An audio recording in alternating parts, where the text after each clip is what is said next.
नारायण नारायण. महिकावतीचा राजा कृतवीर्य आणि त्याची राणी रंकावती ह्यांना एक पुत्र झाला.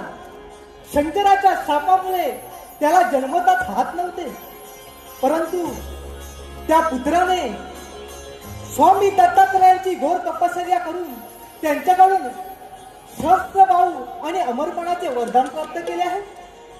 आणि आता तो अर्जुन सहस्त्र अर्जुन या नावाने मोठ्या आनंदाने राज्य करत आहे. आता आपण इथे आलोय तर त्याची भेट तर घेतलीच पाहिजे. नारायण नारायण. भावा